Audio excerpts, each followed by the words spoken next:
Let me just introduce myself. I'm Helen Isaac. I'm the founder of the Trusted Coach Directory. Set up the directory about 4 years, just over 4 years ago now. Because, as I'm sure you know, coaching is unregulated. Anyone can call themselves a coach, and lots of coaches, who are called a coach, but they might be more of a mentor or a trainer or a consultant. And I wanted a directory where you can go and find a top quality coach. So my mission is about raising the profile of really good quality coaching and coaches, raising the standard of coaching and raising the credibility of coaching. All our coaches, we've got a small selection of them here. All our coaches are qualified coaches. They have at least 3 years and at least 500 formal coaching hours experience. They're a member of a professional coaching body. They have insurance, they have great references, and they're committed to ongoing supervision, coach supervision with a qualified coach supervisor. So if you are looking for a coach, or if you're looking for someone to help with your leadership development program, come and give me a call, give me a shout, and I'm certain I can point you in the right direction. So that's enough about me. Let me introduce you to Val. First of all, we've got Val Stevenson with us today. Val is a senior coach practitioner with the EMCC, which is the European Mentoring and Coaching Council. She specialises in wellbeing. Val's a mental health first aider. She's got certificates, level 2, I think, in nutrition and health and mental health awareness. And Val was with Deloitte for just over 11 years as their HR director for engagement and employee relations. And she also set up their wellbeing programme. We've also got Manju with us today. Manju, she's an accredited coach practitioner with the AMCC. She's a mental health first aider, mental fitness coach, and a certified practitioner in workplace resilience and wellbeing. And Manju was at Deloitte as well for 10 years. And her role included designing and facilitating the learning development programs, building leadership capability, resilience, and wellbeing. And so let me stop sharing, and I'm just going to hand over to Val and Manju. Val, I think you're on first. Yep, I'm up first. So thank you, Helen. So as you can see, I'm Val Stevenson, and I'm going to be taking you through the first part of the session today, which is to give you an insight into an emotional resilience framework. And how to build resilience around our emotions. I'll then be handing over to my colleague Manju, who is going to be taking us into a breakout session that will be followed by a plenary discussion and a Q&A. So as Helen's mentioned, as we go through the next 15 minutes, do raise any questions that you have in the chat box, and we'll aim to answer them when we're in our plenary discussion. Also, if you want to make any notes around the framework as we go through, please do so, as we've got some questions for you to answer in the breakout. So as Helen has said, we're both coaches, executive coaches with a Trusted Coach Directory, with a background in wellbeing and a specialism. As well as being an HR director. Previous to that, I was also one of the HR directors at Anderson when there was an Anderson. So I think it'd be fair to say I've experienced my share of crises as being part or leading an HR team, but I have to say I've never seen anything quite like the last year, and I'm sure that goes to all of us. So over the last year, it's definitely taken its toll, both emotionally and psychologically. The Office for National Statistics reported that the rate of depression in adults doubled in June 2020 compared to the start of the first lockdown last year. And financial worries was at the top of the list of why people entered that period of depression. It certainly feels that we've been on an emotional roller coaster. And of course, many have taken their concerns about their well-being to the HR team. And looking forwards, we know that, we aren't out of the hot water yet. And that need to understand emotions is going to continue, particularly as yet again, we'll be asking people to change their life and work patterns. And that will go on, I'm sure, for the next few years as we feel that repercussion from COVID-19. So changes in our emotion is often an indicator that we're moving from one quadrant of the mental health continuum. For those of you who might recognise that from mental health first aid training. So that a change in our emotions is an indicator perhaps that we're moving from one quadrant to another. Examples of that might be being in a prolonged dark mood, or just losing control of our emotions. I actually attended a webinar this week hosted by Roche Martin. Some of you may know Dr. Martin Newman of emotional intelligence fame, and he quoted from a recent piece of research that 1/2 of the population in the UK will have some type of mental health disorder. That is quite scary if we don't know what we're dealing with, and that the UK is sleepwalking into a mental health crisis. So we can certainly help our clients in the business and ourselves as HR to be more emotionally aware. And HR, of course, needs to take care of itself to be able to help others. It's that sort of put your face mask on first. So what we're going to go through today, I would say, is both a preventative and a remedial framework. So let's start, and I will attempt to bring up the slide deck, which worked perfectly earlier on. So here we go. Right. Now I'm hoping, can you see that? Yep. Lovely. Okay, that's good. So let me move on to our first slide. So this is the emotional resilience framework that we're going to be looking at today. And it's made up of 6 emotional resilience competencies, which are, you can see them on the screen. So we've got 3 personal competencies. This is about handling our own emotions, and they are self-worth, self-control and mood. And then across the other side of the screen, we've got 3 team or interrelational competencies, which are empathy, understanding and caring. And then at the bottom of the page, we're not going to be going too much into the skills. We are going to be taking a further look at each of those competencies. But at the bottom of the screen, we've got the skills required to develop emotional resilience, and they are shifting, which is about changing your emotional state in response to everyday events. So once we're aware of them, we can shift them. The next one is problem solving, but this is resolving problems of a more emotional or interpersonal nature. And it's very much by tuning into emotions, just as we would any other data set. Expressing is about communicating your feelings to others in the workplace, and group empathy is very much about turning the dial up and shifting emotions at group level to help us all stay on track with our work. And then the final one is dialogue, which is being able to discuss feelings when there is a problem, opening up to people and getting their support to when we might be going through a difficult time. So as I said, we're going to just take a look at each of those different competencies. So they are out there, like with any competencies, they're behaviors that we can see outside in the world. So we first of all need to know how to recognize them. So our first one is self-worth. And self-worth is a combination of our self-respect, how we feel about ourselves, and our personal beliefs, and the belief that we make a unique contribution into the world. And healthy self-worth enables us to connect with others and to have positive relationships. So it is really important. And I'm sure you all recognize days when you have great self-worth and you almost feel like you can conquer the world.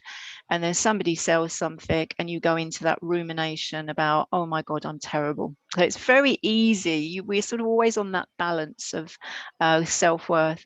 So it is actually the overall result of the everyday commentary that we have in our heads about ourselves. It's that little niggling voice that's always on our shoulder telling us stuff about what we do. And that actually is a good place to start. So either for each of us on the call today, or when we're working with others who we recognize that they've lost their self-worth, it's about starting to try to reduce the critical self-talk, firstly by noticing it, but also then removing that negative language, both in our inner talk, but also in our external conversations as well. And if you feel at the end of the day you're still left with a set of frustrations, then just write them down and deal with the ones you can and ditch the others. Self-worth is very closely associated to our physical well-being as well. So often if we're not eating the right things, we're not getting enough sleep, exercise, we're not hydrating properly, then that can also send our self-worth into a negative spiral. So it's really important to look after ourselves. As the same it is to build our resources around having positive relationships. Often, sometimes a good technique you can ask people to do is just to write a list of all the things that they feel they're good at or their strengths. So we're now going to move on to self-control. It's a bit like what it says on the tin. It's about how we deal with distractions, impulses, feelings, and reactions. They go on all the time. They're our triggers. And I think it's fair to say that being locked up with your loved ones 24/7 can take its toll and has taken its toll. And it's easy to lose your self-control when perhaps you're trying to work, but others around you aren't, particularly with young children. It sounds a bit obvious, but the only way to work on self-control is to practice it. So a couple of tips here is to actually disengage your emotions and mentally step outside the situation and ask yourself, actually, what's going on here? What's going on with me? What's going on that's triggered this emotional state? So being an observer will help you identify more choices on how to respond. Also having a couple of scripts prepared to give yourself a little bit more time to reflect is good. Things like, oh, I'd like to think about that, or I just need to take 5 minutes.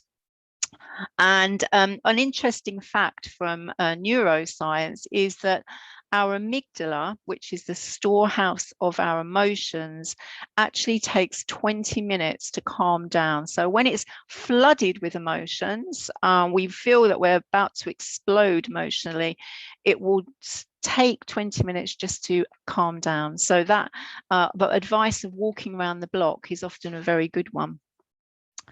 Now we come on to mood. So being aware of our moods enables us to live in the present. With that comes greater focus and consciousness. That's why it's really important to understand our moods and where we are. And this aspect of emotional resilience actually impacts not only ourselves, but the atmosphere around us. So all sorts of things can change our mood. And when we're in a positive mood, it helps us think more widely, and usually it has a positive effect on ourselves and the people around us. And of course, the negative mood has the opposite effect. It tends to restrain our thinking and have an opposite effect on, as I say, the people that we're working with or people in our homes. Typically, there are 5 things that can affect our mood: our surroundings, where we live, where we've got to work, our physical body. Again, if we're unwell, either for a short period of time or for a long period of time, it's likely that our mood will be low. And things like poor relationships or good relationships will put us in a good or a bad mood. Knowledge about people or events, so hearing people I think in the current situation that are unwell or sadly have died, or in any situation like that, it can send us into a mood where we're grieving or we feel sad. So we need to be aware of our moods. We need to be able to recognize them. Some people, it would be fair to say, have mood swings. They will go up and down almost on a daily basis. And if you know somebody who's like that, or you're like that yourselves, often good advice is to keep a mood diary and to track when you're in a good mood or a bad mood, a sad mood, so you can get in greater control and you can understand what makes you happy or what makes you sad. Some tips to help you neutralize your mood, to change it. Certainly one of those would be to practice mindfulness. Even if you're not into the total practice of mindfulness, there's some good techniques that any of us can use to help us lift our mood. And you can find them on places like Headspace or Insight Timer. There's loads of places you can pick out a short mindfulness exercise. And also reminding yourself, if you the thing that's triggered this mood that you're in, a darker mood, it's saying to yourself, almost a bit like a mantra, this too shall pass. It sounds very simple, but actually it can work and make you feel better. And I think finally, just looking at the problem can actually make you feel worse in some ways. So you need to shift to try and find a solution. And obviously in HR, we're very good at finding solutions. And it helps to keep things into perspective as well. So moving on quickly to look at the interpersonal competencies. As you would expect, we've got empathy here. So empathy is the extent to which you can enter the world of another person's feelings. And it's certainly the key for building effective relationships in the workplace. It involves trying to read what another person might be feeling and then just responding appropriately. People who lack empathy often have difficulty in understanding other people's perspectives and can often come across as being opinionated and self-centered. It's often a bit of a sign that perhaps that person isn't very empathetic. It's almost like they have a 2D emotional focus on the world. So I think one of the things that are very much at the top of the list with regard to developing empathy is to ask yourself or others if they are a good listener. I think that's where we need to start from with empathy. The fact that we're not interrupting people and not being judgmental. And when you are listening is to try to pick up on any emotions the other person is experiencing from their words, certainly, but also from their tone of voice, their facial expressions and their body language. Certainly tone of voice changes when people become emotional. It's good, I think, when you're having to deal with other people's emotions to try and certainly check in with your emotions, but while you're in that active listening mode is to sort of just keep them below the surface and perhaps wait till later to reflect on them. I think it's fair to say at this point that it's absolutely possible to be too empathetic when we actually become flooded with emotion. And I think it depends on, our balance of how much we tune into feelings.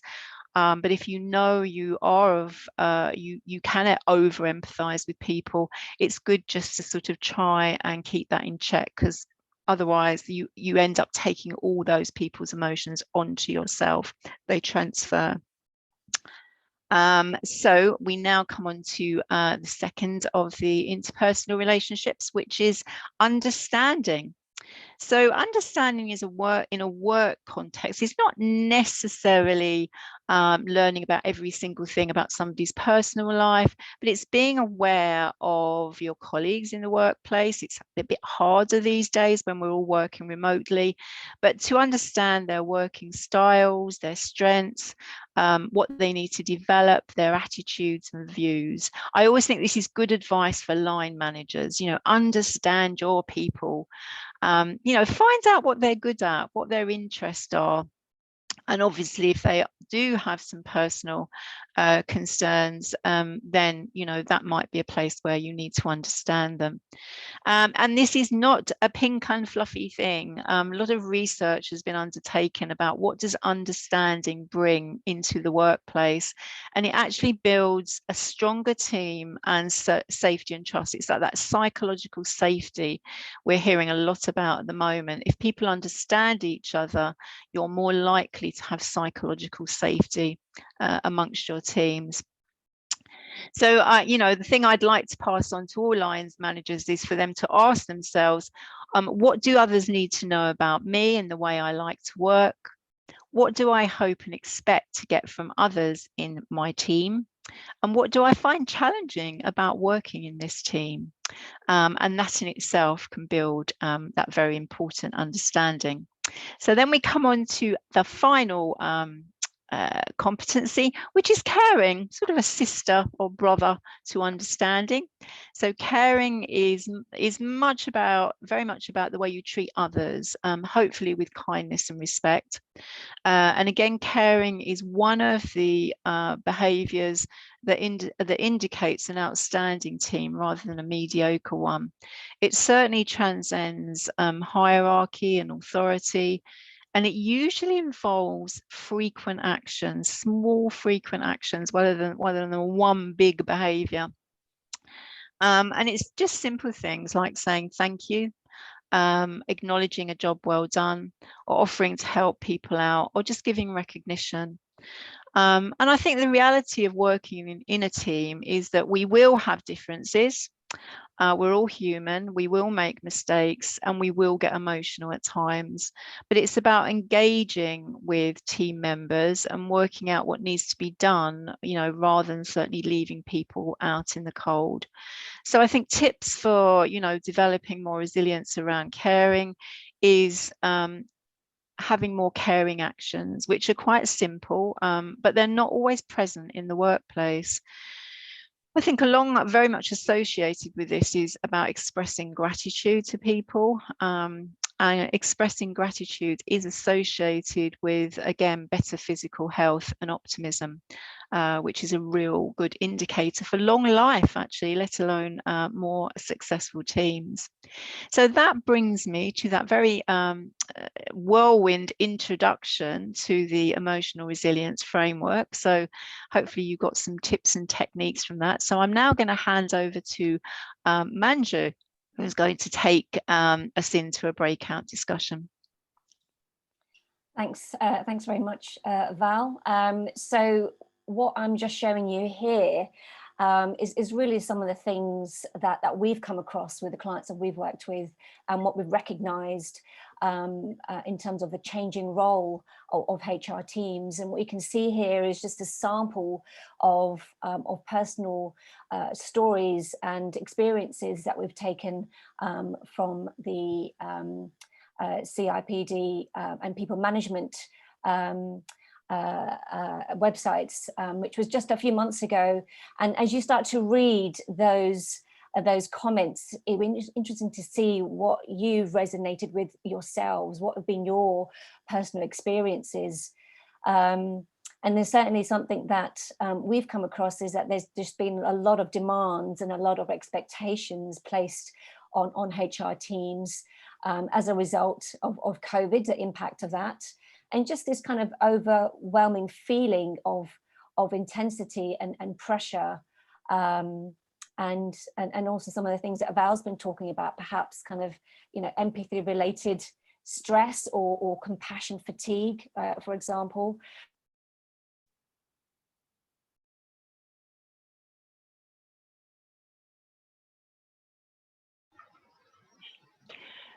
Have we lost Manju? Yes, I think we've lost Manju, just temporarily. Okay. Would you like to continue? I will. She did warn us that we yes. she was on a call earlier, and unfortunately has a bit of the problem with the broadband today. I'm sure we've all experienced it.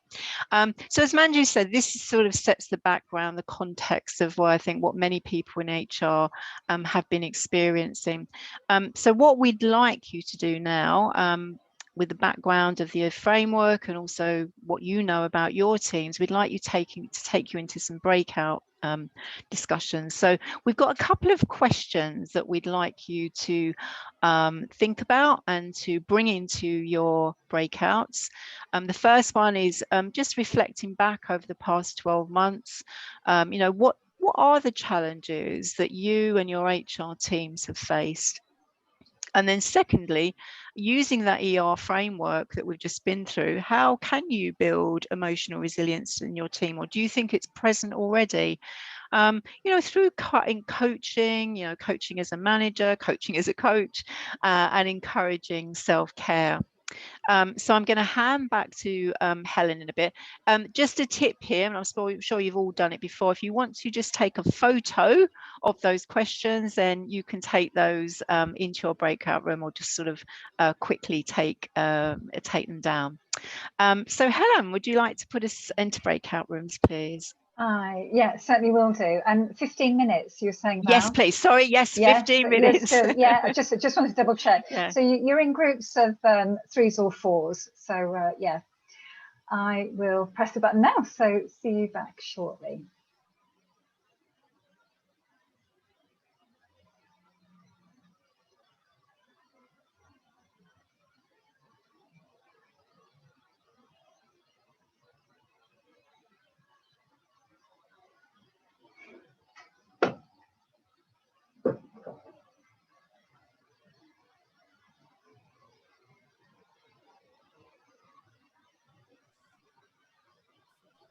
Hello. Hi Val, here we are. Yeah. Yes, thank you, Helen. Fingers crossed I stay on and not get kicked off with my connection. So hi, everyone. Welcome back. I hope you enjoyed your discussions. Be really curious to know some of your experiences in those 2 questions that we raised. So the first one was around what have been some of the challenges that you've faced as a HR team, but also what you've kind of been experiencing from your employees, but also you know, how do you think you can use that emotional resilience framework in the work that you do? So just really open to hearing any experiences, any themes that came up from those discussions. Who'd like to start? I can start. So Emma. Thanks, Emma. No problem. So I was in the group with Bindi. We had a conversation. So I mean, general themes were, I think, the biggest challenges were around the uncertainty and the unpredictability of things generally. Bindi's actually from finance and I'm from HR, so we had some slightly different perspectives, but still themed the same. I think particularly from an HR point of view, if there are grey areas, people tend to come to HR, and of course we can have the answers, you know, along with everybody else. Working from home, I think has been a bit of a mixed blend for people. You know, some people have had the additional challenges of children at home, or frustrating network connections, or you know, whatever it's been.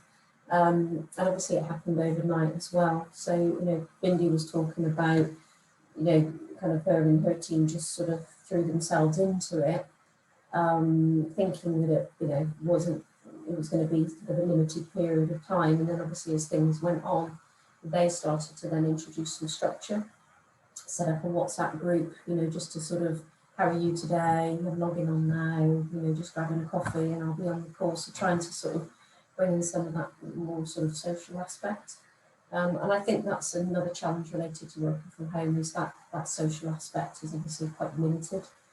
One, because it's just not the same that if you're in a team together in the same place, you know, just sort of how was your weekend or how are you doing, it is obviously not as free flowing on a video conference as it is when you're in the office together. So that, I think, has been sort of quite challenging for people. And then leading that into the second question, you know, I think one of the things that we talked about is maybe being more considerate of that, you know, more mindful of extra things you have to do to sort of try and recreate that social side. with regards to the working from home. On a positive note, the one thing we felt that was positive, if anything, out of all of this is just that general flexibility from working from home and maybe a more blended approach in terms of work-life balance that employers will have now that they certainly wouldn't have had, I wouldn't have thought in most cases 12 months ago. So that was what we felt was the most positive aspect in the last 12 months. Yeah, thank you. Thanks, Emma. And it's certainly interesting to hear. I think some of those challenges that you've been sharing has probably been felt by others here in this room, particularly around the uncertainty and the ongoing uncertainty around that, and how our brains are not actually designed to deal with certainty very well at all, and sort of the emotions that come with that can certainly be a challenge. And also the boundaries, as you've talked about working from home, they've been quite blurred, as some of us might have been parenting as well during that time, whilst also trying to do trying to do our jobs as well. So I can certainly appreciate some of those challenges that have been going on there. But interesting to hear some of the flexibility, as you mentioned, on the positive note around how that's probably might have given some space in trying to manage that those challenges as best you can. But I think there's something in there around communication as well, isn't there? Which Val kind of talked about in some of the competencies around understanding. How do we try and recreate some of those conversations where we can certainly try to understand people's perspectives and their own personal challenges, and try and help coach them as best we can as well. Is there anything you wanted to add in there, Val, or anybody else would like to? I just wanted to actually mention a very interesting thing that just popped up this morning. I don't know if any of you subscribe to the Harvard Business Review, but they have this thing, it's tip of the day. They're very interesting, actually. And the thing that came up today was encourage small talk on your remote calls with your teams. I'll just read a quick snippet. It says, small talk is something many of us miss about going into the office, and for a good reason. It helps people feel emotionally connected and boost collaboration and creativity. And it goes on with some tips. I'll just read a couple. One is encourage new social rituals, building time at the start of every meeting for members to greet one another, and recreate casual collusions. That's an interesting one. But I just thought, you do, we're all connected, virtual calls, what have you, but just having that reaction that you'd normally have in the office has just disappeared in many ways. So so hand back to you, Manju. Yeah, no, thank you. That's really helpful. And I can just see a few comments coming into the chat there as well. So would anyone else like to share some of their experiences on the back of that? Yeah, I can say a few words, if that's all right. Yeah, sure. Go for it, Alex. I was in a room. I actually got dropped out, but I was put back in the room again with Helen and Gretel. I hope I've pronounced your name correctly. And we had a good discussion. We had a quick small talk session introducing ourselves and so on, which we could elaborate on if we had the time. But one of the things that came out of our meeting was people having a sense of purpose is extremely important. Not having that is something that people will wander around, what's it all about, what we're doing, and become lost and spiral down. But I think having a sense of purpose and knowing what you're good at, and if you have the opportunity to share what you're good at or offer that or volunteer that service out there, then it's extremely helpful. I've found it helpful myself.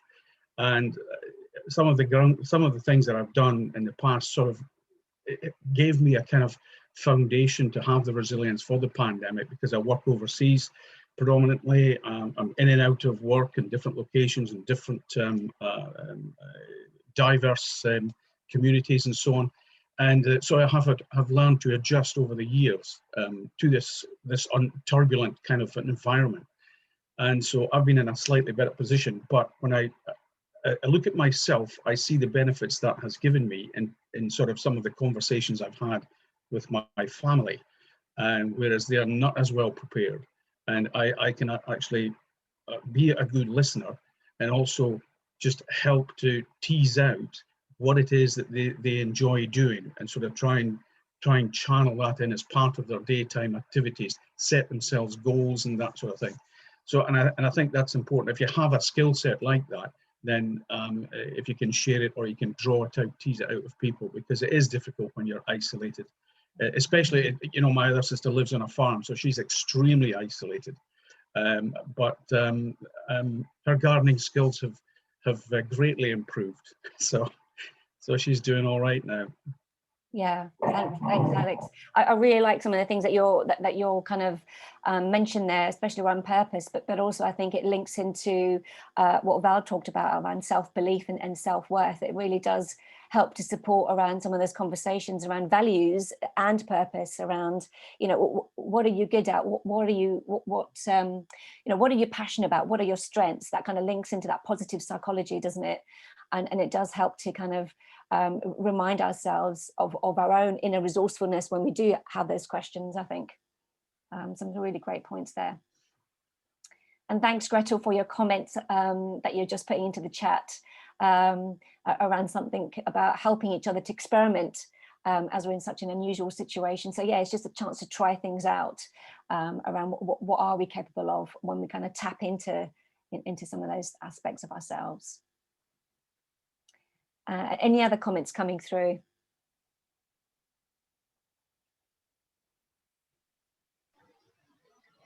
There's a comment here from Amanda, you can see on the chat there, Manju. Oh yes, I can see that, yeah. So let me just read that out. So the uncertainty at work, so the challenges in terms of furlough redundancies has caused a great deal of presenteeism and leavism. Yeah, absolutely. Where employees are desperate to prove their worth. Yeah, absolutely. I've come across that certainly as well. I think you have as well, haven't you, Val, around some of those aspects which kind of really has an impact on people's mental health. Yeah, definitely. I'm also just looking at the, there's a comment just above that from, I can't actually see who it's from, but there is also something about helping others to experiment. I love that idea. You know, I think if we can encourage curiosity and experimentation with our people, it really gives them a boost, you know, how it helps them bring out their best. I always think with self-worth, it can take just a second to knock it out of somebody, but it's so hard to build it back up again, or it can be so hard without knowing what the right things to do. So I think that, you know, as Manju said, I've certainly seen it in a lot in coaching people or group sessions similar to this, that yeah, people have just lost their self-worth. And yeah, good stuff. Have we got time just from one more person, I think, or one more group would be good? Shall I speak for our group that we had? I was in a group with Amanda, Danica and Nicola, and it was what came out of that was the fact that people have had to learn new skills very quickly, which has also sort of undermined confidence a lot. And no matter what you're doing, a lot of it's been done virtually. So all these IT skills that we didn't know we had, we've suddenly had to develop, and then all those problems that go with IT, internet connections, etc., and trying to give that air of confidence sometimes to the team, that you know what you're doing, even though you're scrabbling underneath trying to work out how to do it all and look professional with it as well, can give you that undermining feeling of your own ability, let alone what the rest of the team might be doing. So the need for psychological safety for the team. I think it was Amanda came up with this STEM. We all thought, oh my goodness, she's talking science, technology, etc. But it's actually sleeping, thinking, eating and moving well, and encouraging all these things to get people to be thinking about the holistic approach to them, to develop their emotional resilience with that, and to develop the importance of emotional intelligence. I think it was Nicola was saying that emotional intelligence as a topic had been dumped from their sort of staff training, and in fact it was requested to bring it back in because people need it. People need to understand about being more emotionally intelligent and given the skills to be able to do that. So that was our discussion in that group, and I'm sure Amanda, Nicola and Danica can add much more.